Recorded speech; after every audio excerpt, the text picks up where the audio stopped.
David Martinez was not one to be easily frightened. With 2 tours in the military and a decade in cybersecurity, he had seen more than his fair share of shadows. But when he and his wife, Carla, relocated their family to the serene, palm-dotted Silver Pines estates, fear was the farthest thing from his mind.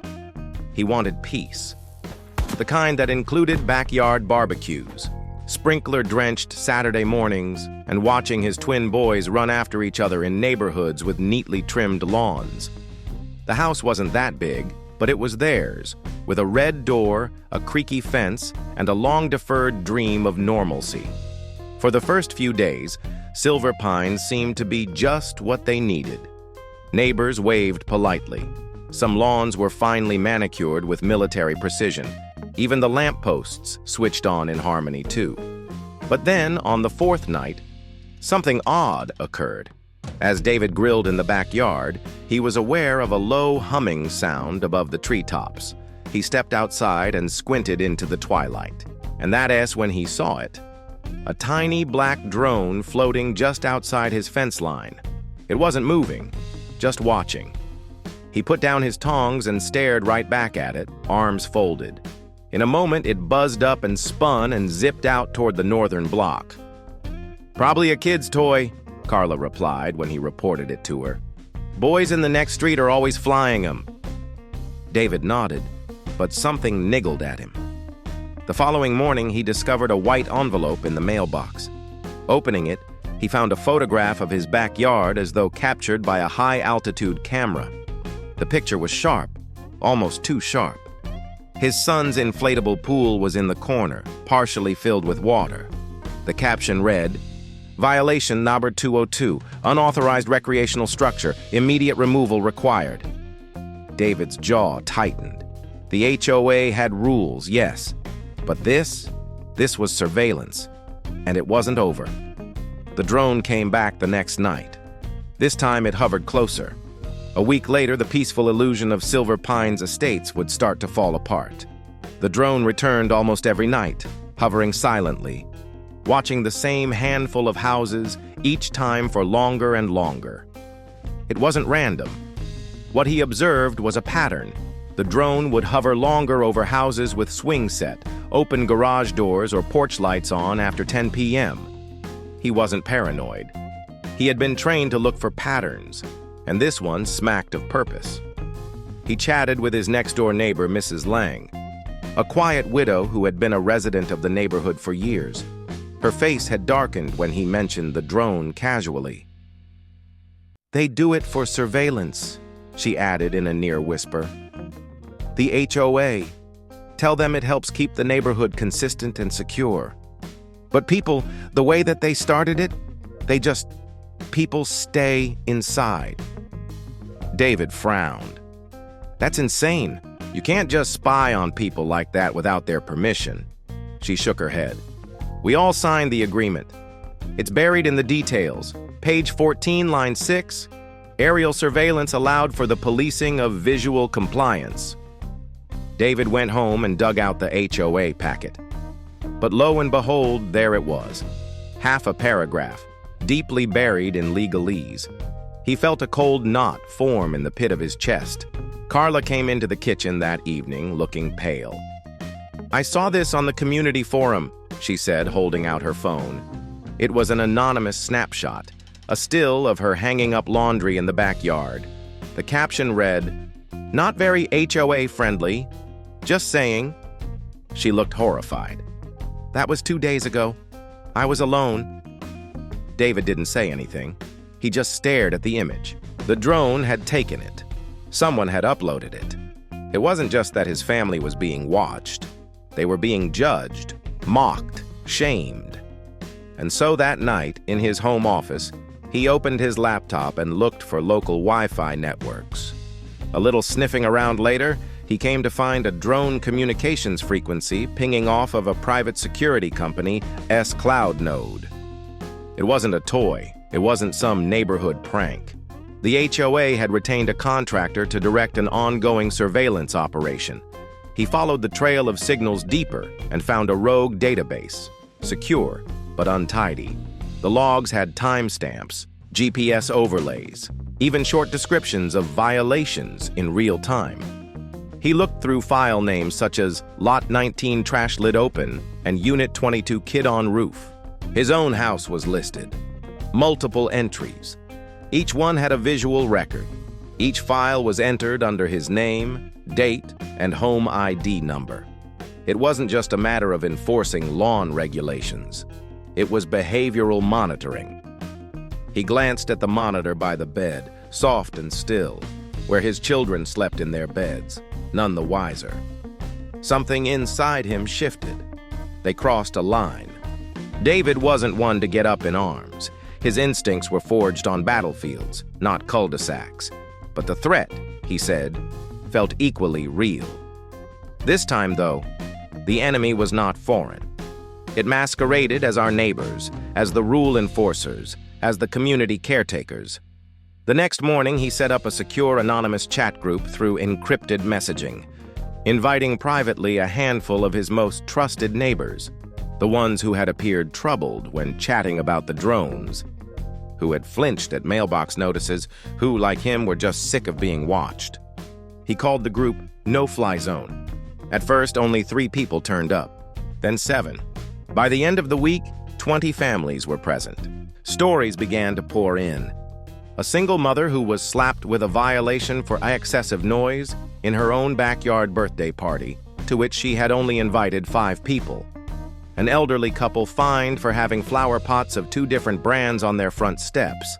A teenage boy who was charged with public misbehavior after a drone filmed him dancing alone on the patio outside his apartment. The HOA's strategies were not grounded in safety. They were about control. David went further in his response.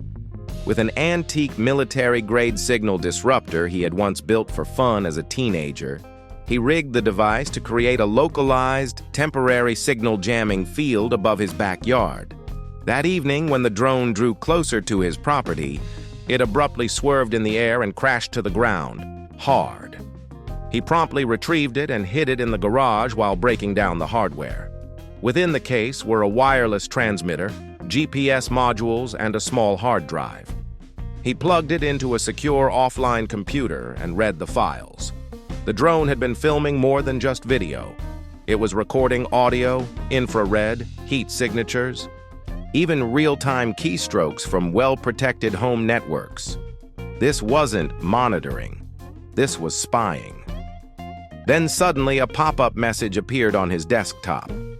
Unauthorized access detected. Legal action may be taken. They were watching him back. The next day, there was a letter taped to his door. Mr. Martinez, it is a felony to tamper with HOA equipment. The Silver Pines Compliance Board is now conducting a full investigation on you. You may not have guests, hold community meetings, or change your online access rights without permission in writing. He read the letter to Carla. Then he set it on fire. 4.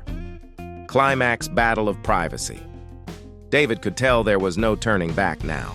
He arranged a secret, in-person meeting in his garage on a rainy Thursday night. No phones allowed, lights off, curtains drawn. More than 24 residents attended. Some had never spoken before, but now they sat clustered in folding chairs and lawn furniture, eyes wide, hands clutching mugs and flashlights as if they were cradling scraps of courage. David came forward and explained everything.